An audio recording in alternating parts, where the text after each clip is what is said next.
In a number of my previous videos, I tend to talk very lightly about death. I talked about, the number 4 and superstitions about it. I talk about how I feel about the possibility of dying of COVID-19 or of rioting, or I do a lot of risky things actually. Um, I do take precautions about COVID-19 when I can, but it's not going to stop me from trying to live my life. I went to the Seattle protests back in June. A lot of my friends and family were not very happy about that, but I think the risk of death has to be balanced with the risks of life, right? Um, but I thought I'd make a video to talk about how I feel about death in general. When I was a kid, I didn't think much about the religious or the social aspects of death, right? Sometimes when I would misbehave, and my parents would tell me that, if I don't appreciate the life I have, maybe in a next lifetime I'll be born as an animal or something like that. And I just kind of poo-pooed it, right? I just assumed that when we would die, we would either be buried or cremated. I think when I was a kid, my grandpa was cremated, and I didn't see the cremated ashes becoming something else, right? I tend to be very scientific in what I like to believe in, and I didn't see the ashes become anything else, right? They were scattered. I think they were placed in a container in a memorial somewhere in Taichung, if I remember correctly, in Taiwan. So I didn't see it become anything else, right? And then a few years after my grandpa passed away, my brother was born. And my family likes to believe that my brother is a reincarnation of my grandpa. And my brother had said a few things early on in his lifetime. I think he was 3 or 4 years old when he blurted out a few things about about our family that only my grandpa would have known. So, he blurted out a lot of other things too. So we don't know if it's coincidence or if there's any scientific basis to it.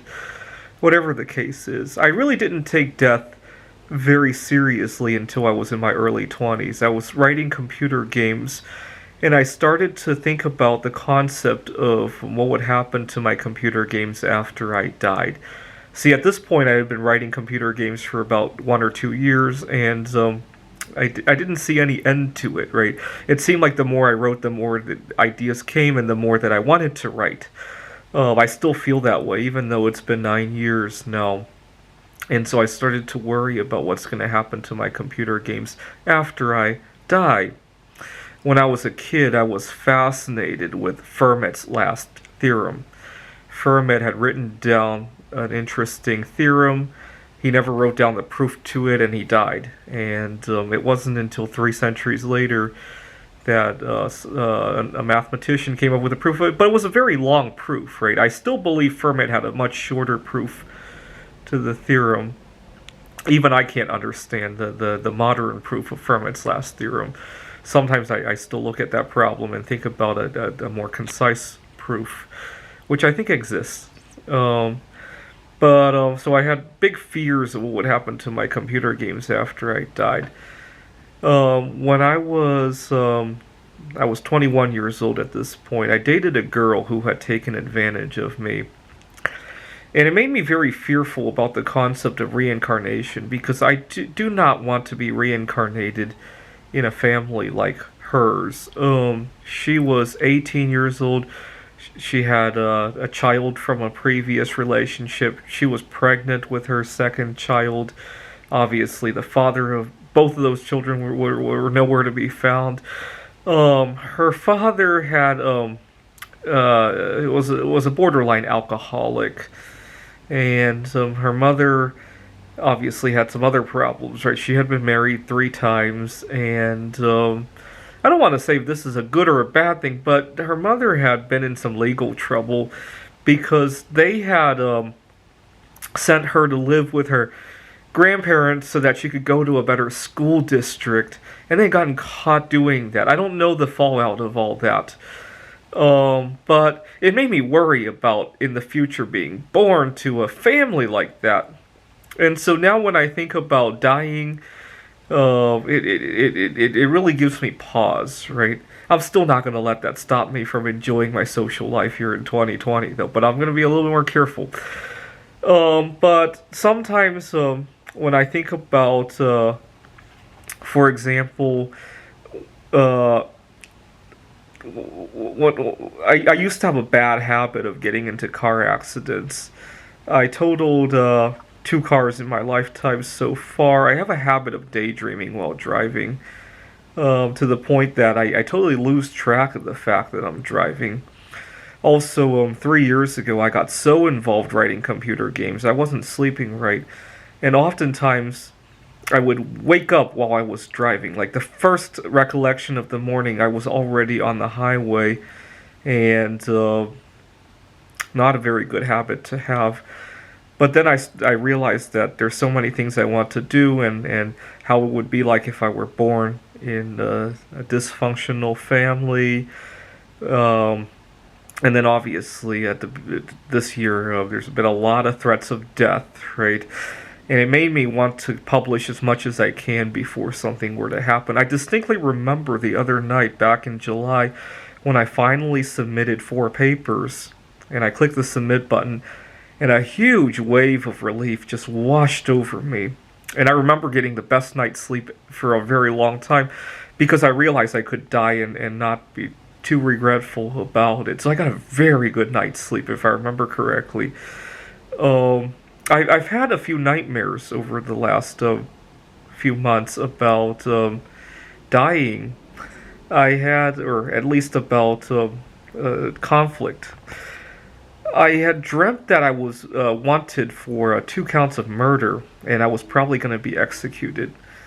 And in the dream took place in the year 2024, 2025, somewhere about that. And I was on the run. And the reason for the 2 murders was that back in 2020, during the COVID-19 crisis, I had murdered one guy because I had gone to the grocery store. I was about to get my favorite food when this guy grabbed the last package, and I got so upset that I assaulted him. And unbeknownst to me, he had some pre-existing health conditions, and he also happened to have COVID-19 at the time. And I assaulted him, and that was too much for him, and he died. And that was one of the murders. The other murder was because I went to the park, my favorite park in Kirkland, and this other guy and I got into an argument about how far we were standing from one another. He insisted it was 8 feet. I thought it was only 4 feet. And we got into a fight, and he had pre-existing conditions as well. And I don't know if he had COVID-19 or not, but that was too much. His heart seized up, and he died. And now 5 years later, I was on the run, and I was going to get executed if I got caught. And I woke up shaking from that. I don't know. I've had, and then I have dreams about being locked up in a hospital, in a quarantine center, and not being able to get access to healthy foods that I need. I have high functioning autism that I've been controlling for most of my life with by diet, right? Unfortunately, every time I get into a locked up situation, right, I spent some time in a juvenile detention center, and I remember making the argument of I'm trying to eat healthier in order to better control my behavior. I mean, isn't that what you guys want? And I remember this was when I was 16 years old, and the people at the detention center just didn't give a crap. And then when I was how old was I now? 26, 27. I went to the hospital for a food poisoning, and I made more or less the same argument. Or I'm trying to stay healthy. You know, you guys are doctors. They didn't give a crap, right? I mean, I was more polite than that, but that's the gist of what I was saying. And so I always have nightmares about being locked up.